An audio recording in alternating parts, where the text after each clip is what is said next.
नमस्कार दोस्तों, मैं अवधेश सिद्धवंशी, लेखक, कवि, गीतकार, आप सभी का मित्र, आप सभी को कोटि प्रणाम करता हूँ।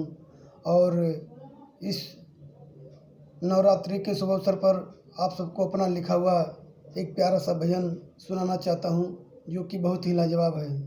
तो कृपया आप लोग भजन शुरू से अंत तक सुनें और गाने का आनंद लें। तो ज़्यादा कुछ ना कहते हुए सीधे मैं अपने गीत पर आता हूँ। एक भक्त है माँ का, तो माँ से प्रार्थना कर रहा है और क्या कह रहा है, इस गीत के माध्यम से आप सबको बता रहा हूँ। अरे बघावा पे हो के सवार अजमैया अम्बे रानी, बघावा पे हो के सवार अजमैया अम्बे रानी, तरस नया नवा हमार अजमैया अम्बे रानी, तरस नया नवा हमार अजमैया अम्बे रानी, बघावा पे हो के सवार अजमैया अम्बे रानी, तरस नया नवा हमार अजमैया अम्बे रानी।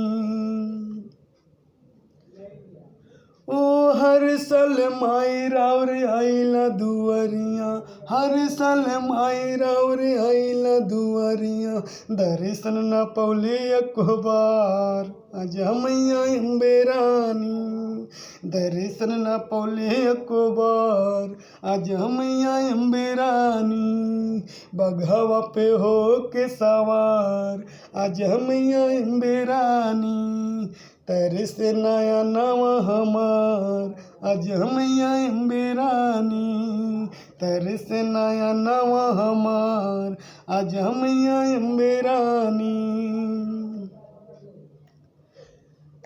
ओ सुबह सम माई राउर पूजिला चरनिया, सुबह सम माई राउर पूजिला चरनिया, मन सा पूरा दहक बार अजमैया अम्बे रानी, मन सा पूरा दहक बार अजमैया अम्बे रानी, बघावा पे हो के सवार अजमैया अम्बे रानी, तरस नया नवा हमार अजमैया अम्बे रानी, तरस नया नवा हमार अजमैया अम्बे रानी।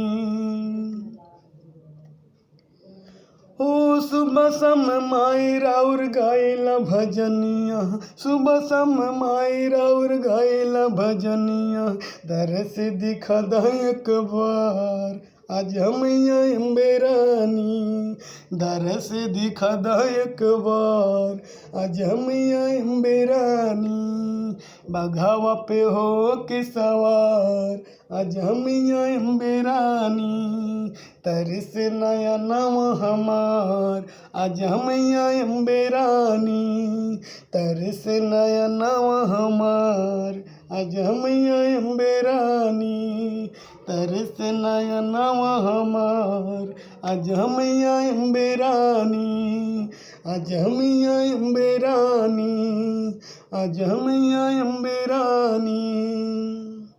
नमस्कार दोस्तों, धन्यवाद।